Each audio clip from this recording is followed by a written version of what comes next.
आंबा बहार काढून झालेला आहे, आंब्याची फळं काढून झालेली आहेत. त्याच्यानंतरची वेगवेगळी कामं काय असतात, बऱ्याच जणांचा प्रश्न होता. तर त्याच्यानंतर आपल्याला वाढलेल्या, वाळलेल्या, वाकलेल्या आणि आपल्याला अडचण करणाऱ्या ज्या फांद्या आहेत तर त्या आपण काढलेल्या आहेत. खाली बघू शकता ह्या फांद्या काढलेल्या आहेत. त्याच्यानंतर बोर्डो पेस्टिंग झालेलं आहे. तुम्ही बघू शकता की सगळीकडे बोर्डो पेस्टिंग आपण पूर्णपणे करून घेतलेलं आहे. बोर्डो पेस्टिंग झाल्यानंतर आपल्या ज्या फांद्या आहेत त्या फांद्या खाली तशाच वाळून द्यायच्या आणि त्याच्यावरती रोटावेटर फिरवलं की आपल्याला आयती खत तयार होतं आहे.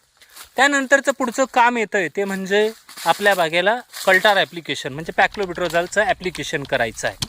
त्यासाठी तुम्ही अशा प्रकारे खड्डे खोदून घ्यायचे. ते बघा इथं खड्डे खोदलेले आहेत, चारही बाजूने 4 खड्डे खोदलेले आहेत.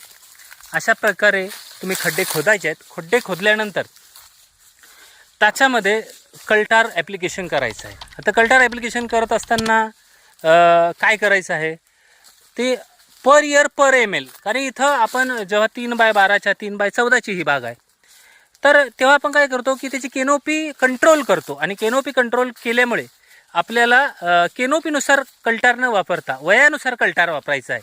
म्हणजे एक्झाम्पलला 3 वर्षाचं झाड असेल तर 3 ml, 4 वर्षाचं असेल तर 4 ml, 10 वर्षाचं असेल तर 10 ml. आता आपली झाडं जवळपास 20 वर्षाची आहे तर आपण 20 ml कल्टार घेतलेलं आहे आणि त्याचं ॲप्लिकेशन इथं आपण करत आहोत.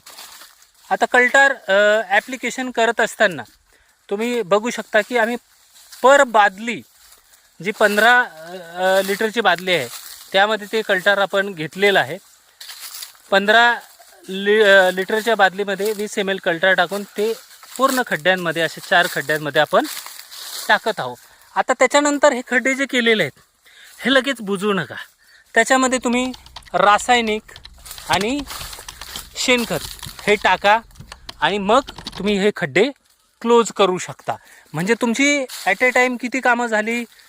3 कामं झाली. एक कल्टार ॲप्लिकेशन झालं, दुसरं तुम्ही रासायनिक खतं टाकली, तिसरं तुम्ही सेंद्रिय खतंसुद्धा मिक्स केली आणि तुम्ही खड्डा बुजवून टाकला आणि सगळ्या प्रकारचं अन्नद्रव्य झाडांना मिळालं. पुढच्या वर्षीची ही जय्यत तयारी आहे.